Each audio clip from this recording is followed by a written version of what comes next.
Well, it's 2016 and this is our chance to drive the Pro Drive built SVI Subaru. Something we really dreamed about in 2011 when we started this project. And this car is very special. We've got not massive amounts more horsepower, but the chassis is based around a World Rally car. We're lighter than before, and the gearbox is a sequential type paddle shift gearbox, and we're probably running about 1,200 kilos. So on this lap we're just starting our warm-up.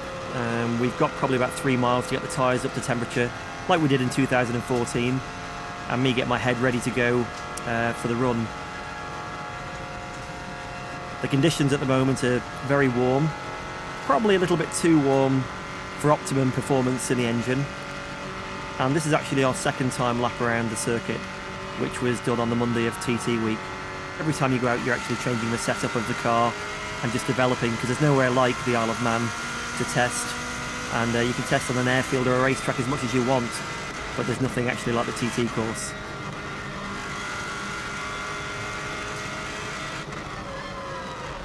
So we're getting quite close now to the last few bends. I'm just getting the feel again of the car. As you can see, getting plenty of heat into the tyres. And looking forward with anticipation for the start of the run.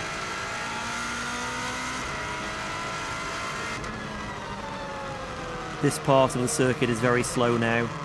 We've got one tight hairpin right, and once we go around that, we're basically on our flying starting lap.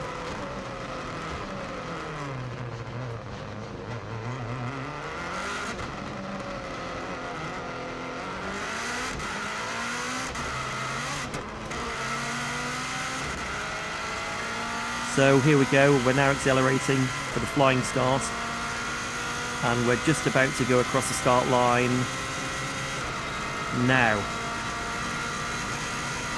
We're on our lap. Famous part for me is Bray Hill, up to 170 miles an hour now, which is definitely faster than before.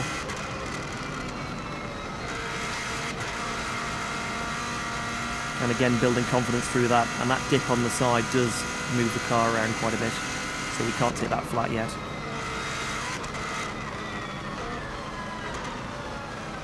First big braking point. All the way down to second gear.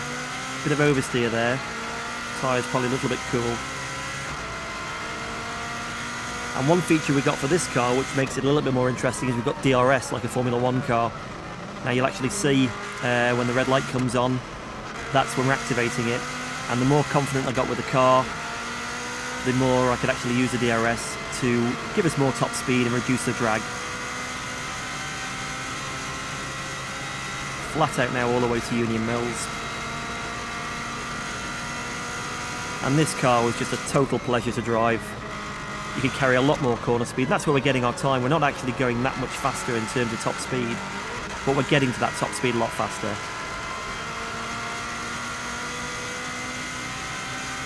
Lovely section through there, little bump on the inside. And now it gets really fast all the way to Greba. The only corner in the middle of that is Balagary, or Balascary, as we all name it.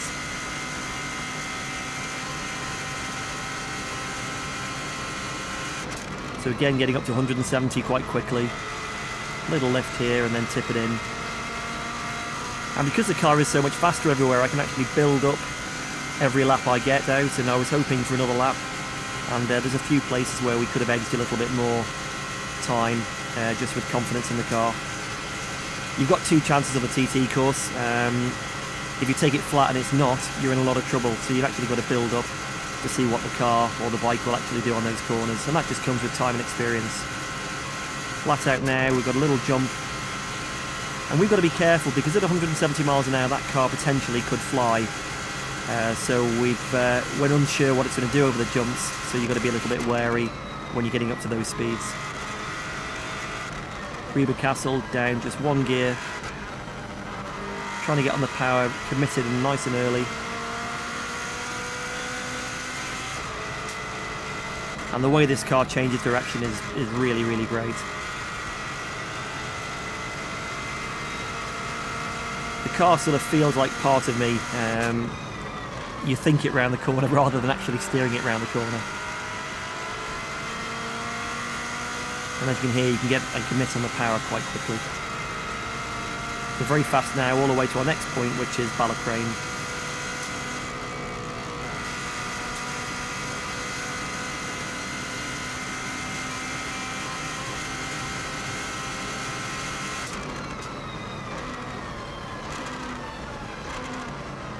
So heavy braking all the way down into third.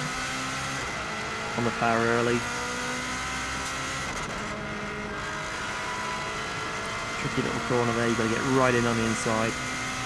And now we get on to what is quite a good section for the car, because it's there's quite a lot of corners, so we can gain a little bit of time with our corner speed through this lot, all the way to Glen Helen.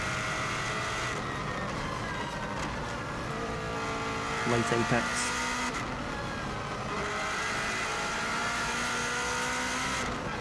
And one thing I've struggled with a little bit in 2014 was the gap between Gear 5 and Gear 6. The ratios and the engine power seem to really help this car, so I'm gaining a lot of time just in that upper end of the gearbox. I'm changing gear with the paddle on the right hand side, pull it back to go up the gears and push it away to go down, and it's a 6-speed gearbox with a very fast change.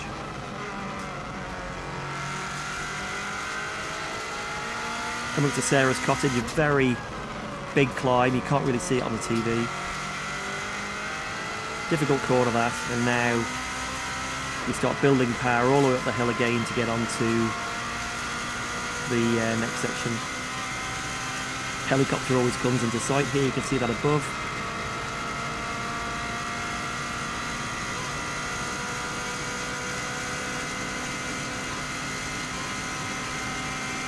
Quite a scary corner at the end, just tips it in right. There's a bump on the inside for us there. Just coming down now, got to be a little bit careful. We've got a flag being waved for loss of adhesion. There's been a bike off and hit the barrier on the right.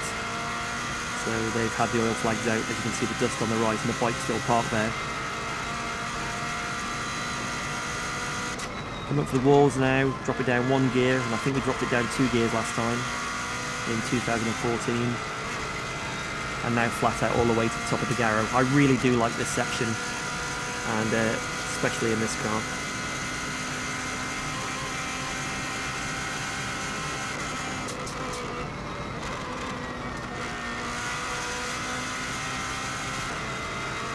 Curb kits out, and then you've got the compression at the bottom of the Garrow, and you get a real good thump going through here. I think the camera even moved at that point.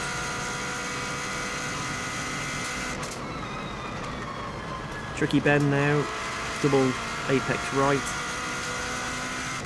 flat left, and then a double apex left.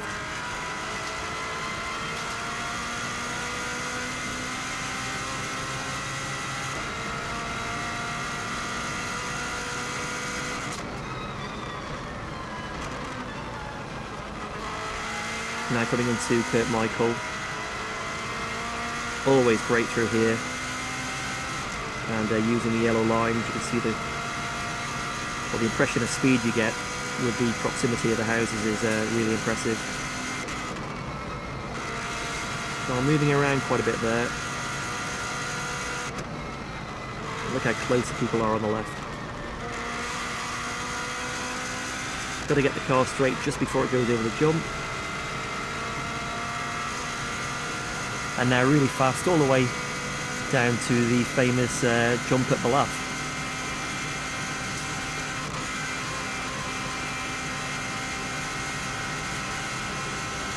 Back up at 170 miles an hour, these corners are really nice. Just nick a bit of curb on the left hand side on the next one.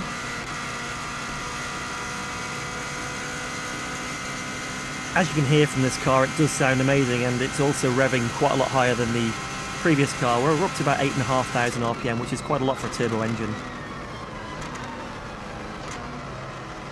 And we can't jump it too high here because of the bodywork on the car. but you're losing time in the air anyway, so as soon as she's back on the ground, back on the power and flat out, all the way to Balacry. This next corner feels really good. It's a flat out left-hander. Car takes off, and then we tip it into Quarry Bends, which is a series of right, left, right.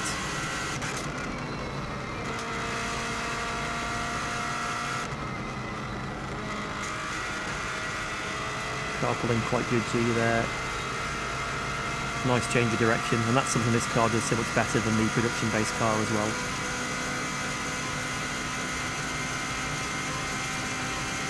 Now, although we've got a little bit more power than before and a massively better chassis, you could still afford to have a little bit more top speed here, which would bring us a little bit closer to the bikes. They're topping out at just under 200 miles an hour, and as you can see, we're just getting just over 170. Braking down here at Sulby, feels like you're doing 2 miles an hour, so you've got to be really careful to get the apex. Bit of oversteer on the outside of the corner. And now we get into the bumpy section from Ginger Hall all the way to Ramsey. Car bouncing around quite a bit.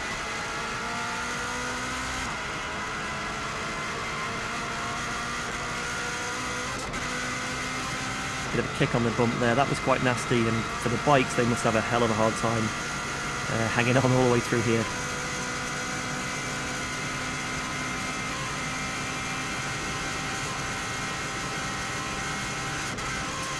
Back up to 170 again.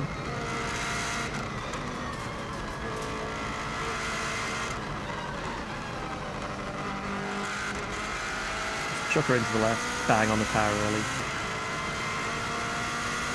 Coming up now is the Conker Tree, which jits out a little bit on the left, and then we've got a nice series of a right, left and a right, and heading toward Ramsey.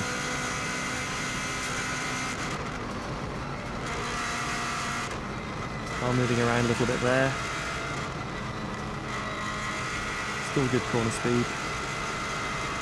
This next corner's great, small jump, and then flat out straight into the next right-hander.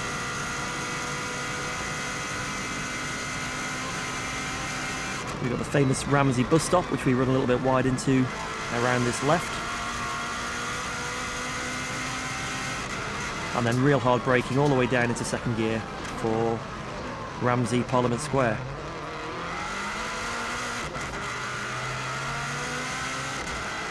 A little bit of oversteer, but not too much. Always feels great going sideways, but unfortunately it's not great for the lap time. Now the climb starts. Drop the curb on the inside.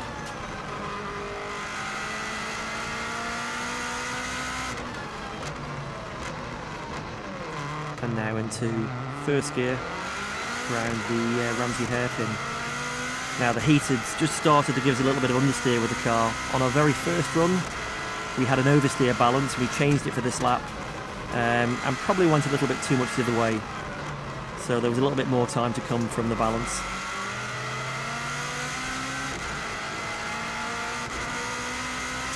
Really steep now, going all the way up to the gooseneck.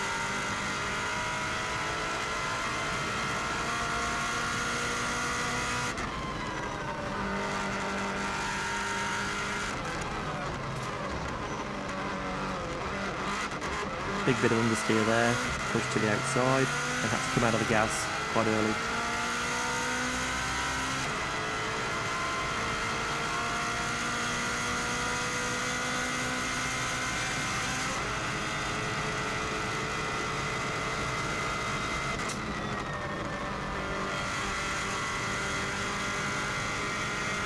Now even climbing up the mountain, really happy with our speed, and that was definitely an area we could gain on the previous attempts. You can see how much quicker this car accelerates from the 120 right the way through to 170.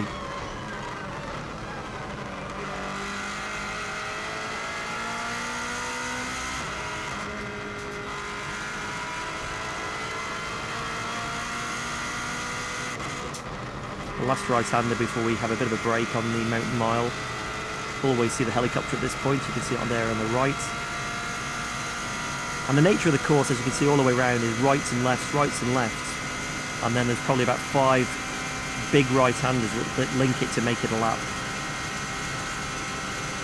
So the tyres aren't really getting mega warm. There's no big loads, and it's always very, very high-speed corners. A lot of people comment that a bike is always not quite as fast as a car around a race circuit, but the Isle of Man is different to most race circuits because of the speed and the lack of tight corners. That's the top of the mountain mile. Big long left, right, left.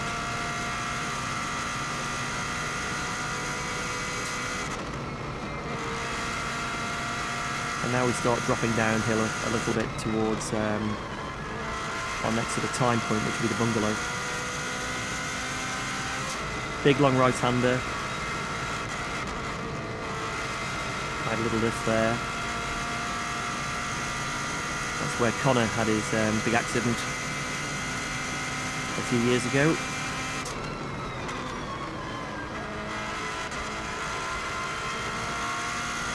You can see the windscreen is starting to get quite covered with flies. Wasn't too bad at this time of day, but I didn't want to risk trying the wipers because it could actually make it worse, so you're better just to get on with it and ignore it.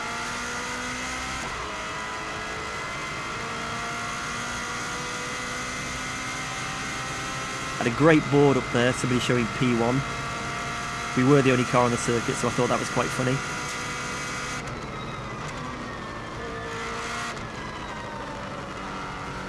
Nasty left, don't really like that corner.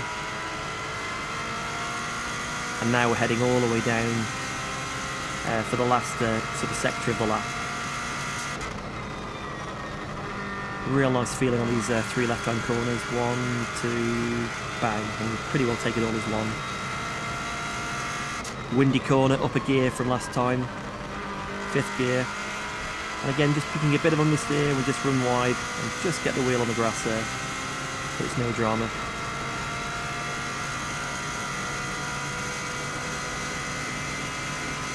Very difficult to get the car pulled across to the right-hand side before the next left, because you're travelling so fast. That's 170, and you definitely don't want to get that one wrong.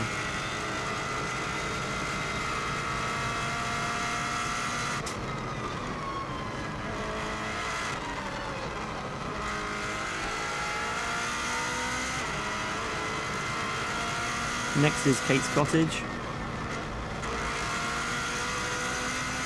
Car moves around a bit there, and now flat out down to the Cregna Bar. Loads of people around watching. And you know it's going well when people are waving, which definitely helps. Around the Craig.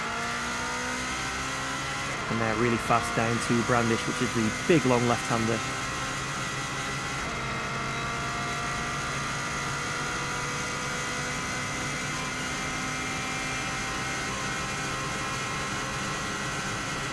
Getting back up at 170, 175 there. I still have put the wheel on the grass, but I'm not sure if it's the best way. You might be better keeping it all on the tarmac. It does move the car around. Hilbury, big bump on the inside. Car moves about a bit there. And now coming all the way around to signpost. Get a real good buzz on these 3 lefts. You can see the car moving quite a lot and a load of steering input there.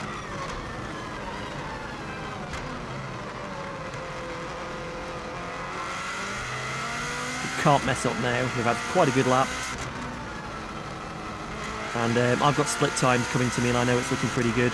And in all fairness, my last sector was probably my worst, so there was a bit more time to come out of that. Really hard to see the turn-in point. And got real tight right-hander, gives me a chance to give the handbrake a little pull.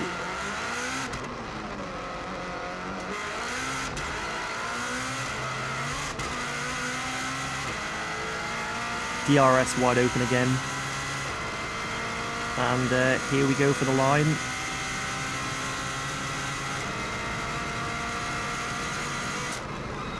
And there we have it, lap around in 2016 at an average speed of 128.7 miles an hour.